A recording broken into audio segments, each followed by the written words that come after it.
Welcome back to another video that's going to change your life. Now, there's a lot of what we call in the UK here faff around this topic. So much content exists about finding your purpose. It's so hard to meet this topic because I cannot tell you what your purpose is, but I can give you the tools to help you move closer towards it. So the big questions: why am I here? What am I here to do? I feel like these words are so grand, and the grandiosity in it, I think, is confusing. The what am I here to do has this ethos of the fact that you are here to serve. And I don't think that's what purpose is. I think that walking in your purpose means that there is some reciprocity there, right? It's you give joy, you receive joy. You give joy, you receive joy. And so I think a big part of understanding your purpose is to understand what you enjoy. So the literal word enjoy means to experience joy. And that is why it is so important to document your joy. Now, you guys have heard me talk about journals thousands of times, how journals are not just about letting go, but they're actually evidence, right? Gratitude journals, for example, are evidence of what brings you joy, direct evidence of what brings you joy. I would suggest for 3 solid months to document your gratitude. And what's really key about journaling is looking back at your journal. So I would suggest after those 3 months, looking back at your journal and see what screams out to you again and again and again. A lot of us assume, and I think that social media that has done that actually, but a lot of us assume that our purpose is going to contribute to our income.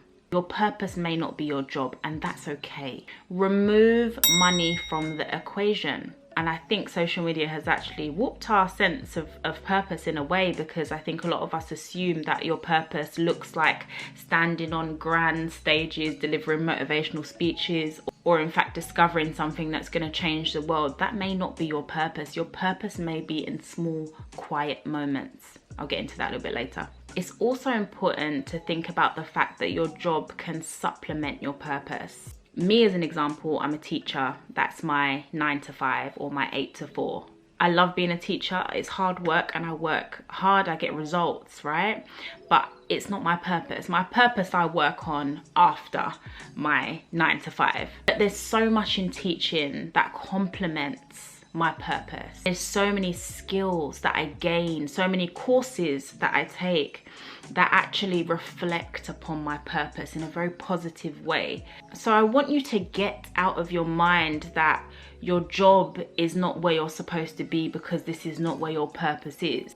A key question in identifying your purpose, right, is asking yourself, what do you care about? That could be looking at your value system. What things do you really value in life? But it also can be taking time to realize what matters to me. See, the thing about your purpose, right, is that it will never leave you. I spoke about this on TikTok the other day. It will return in people. It will return in situations. It's that person saying, oh, you're so positive all the time, or that, oh, you're so creative, or what happened to that project? It will start to show up in your life again and again and again. Take note of those patterns that keep showing up, people that keep saying the same thing to you, because it does mean something. Your purpose will show up in others. I believe part of my purpose is to like breathe life into people with my words and how, you know, how I put things together. That I started to see that in my really close friend. I was like, oh, she's really good at giving sort of life advice. And my partner, for example, he could be a counselor right now because he just has so much life experience. And so I began to see my purpose through people. You acknowledge things a bit more when it's inside of you. If you don't know what your purpose is and you are on this journey of finding it, I would suggest visualizing your highest self. That means documenting things like, who is the person that I want to become? How do they carry themselves? How do others respond to them? What's their daily routine like? How do they dress? How do they act? I think by taking a moment to visualize yourself as your highest self, you walk closer to understanding not just who you want to be, but what you want to do. I've also given some clients the task of living out your visualized higher self for one day, like living as that person and documenting how they feel after that. In order to walk closer to your purpose, you need to experience things. You need to go out, you need to be a little bit more outgoing. Let's be honest, you need to experience life, you need to experience people, you need to talk. Try and get yourself into this place of being curious. Apply to that class that's really interesting. But me, as I walk closer to my purpose, I take master classes and put in the work really to understand, is this for me? What I really want to end this video on is, I want you to understand that purpose may not be on the grand scale of changing the world, but it may be that you've changed this person's world and therefore you've changed your world and your perspective. It doesn't have to be the big and the loud. Take a moment to think about the purposeful things that you do every day and document them.